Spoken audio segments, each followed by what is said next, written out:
Invasões francesas e holandesas no Brasil. Invasão francesa no Rio de Janeiro. Em 1555, um grupo de aventureiros e posteriormente de huguenotes, ou seja, os calvinistas franceses, invadiram a Baía da Guanabara. Calvinistas eram protestantes, seguidores da doutrina de João Calvino, que valorizavam o trabalho e acreditavam na predestinação, ou seja, que ao nascer já estaríamos escolhidos por Deus para a salvação ou condenação eternas. Liderados por Nicolau Durand de Villegagnon, construíram o Forte de Coligny e fundaram a França Antártica. As forças portuguesas, lideradas por Estácio de Sá, sobrinho do governador-geral Mendes Sá, conseguiram expulsar os invasores em 1560.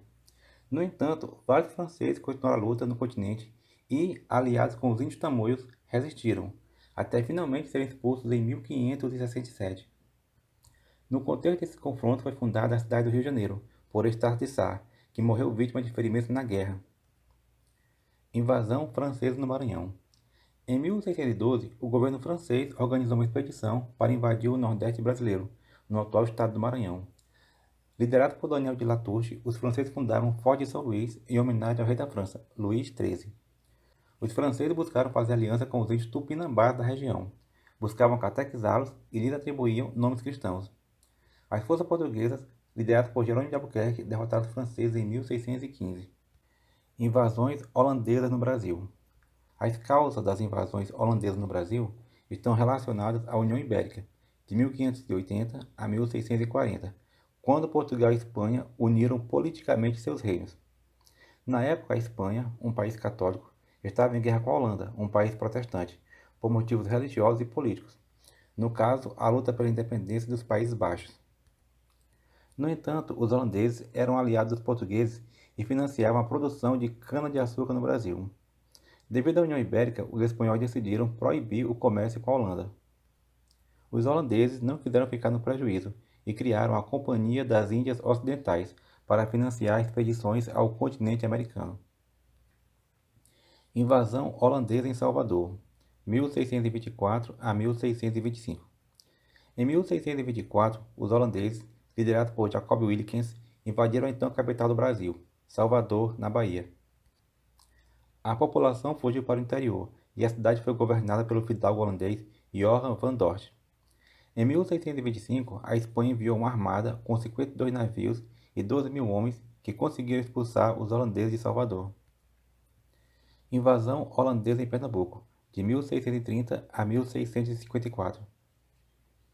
Com os lucros obtidos pela ação de corsários que saqueavam navios espanhóis no Caribe, a Companhia das Índias Ocidentais financiou uma nova invasão ao Brasil, dessa vez na capitania mais rica da colônia, Pernambuco. Com o sucesso inicial da invasão, quando os holandeses conquistaram Olinda e Recife, os portugueses resistiram do interior sob a liderança de Matias de Albuquerque e fundaram o Arraial do Bom Jesus, um núcleo de resistência. Essa resistência holandesa era feita por táticas de guerrilhas e foi bem sucedida, até que os portugueses foram traídos pelo senhor de engenho Domingos Fernandes Calabar, que mostrou aos holandeses como derrotar a resistência. Dessa forma, os holandeses ampliaram seu território no Brasil, conquistando terras que iam de Pernambuco ao Maranhão. Em 1635, Domingos Fernandes Calabar foi preso pelos luso-brasileiros e morto como traidor. Governo do Conde João Maurício de Nassau. Entre 1637 e 1644, o Conde João Maurício de Nassau promoveu uma excelente gestão dos domínios holandeses no Nordeste brasileiro. Ele trouxe artistas, médicos, teólogos e cientistas. Concedeu empréstimos a senhores de engenhos e comerciantes. Implantou a tolerância religiosa na colônia. Promoveu uma reforma urbanística na cidade do Recife.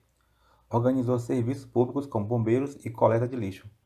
Construiu diques, jardins, pontes, palácios, museu natural e observatório astronômico.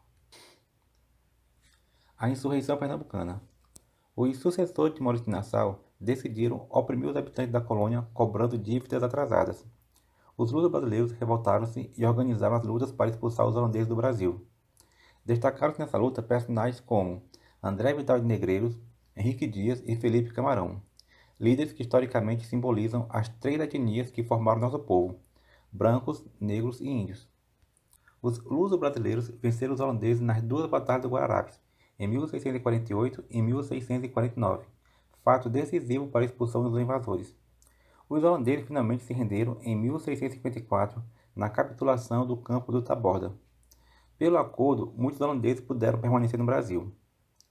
Em 1661, Portugal e Holanda assinaram a Paz de Haia, acordo pelo qual os portugueses concordaram em pagar indenizações aos holandeses para evitar uma nova invasão ao Brasil. Como consequência dessas invasões, os holandeses passaram a dominar todo o processo de produção e comercialização do açúcar. Produziam açúcar nas Antilhas, mais barato e com melhor qualidade, fato que levou os produtores luso-brasileiros a perderem mercados e a entrarem numa crise econômica, fazendo o ciclo da cana-de-açúcar entrar em declínio.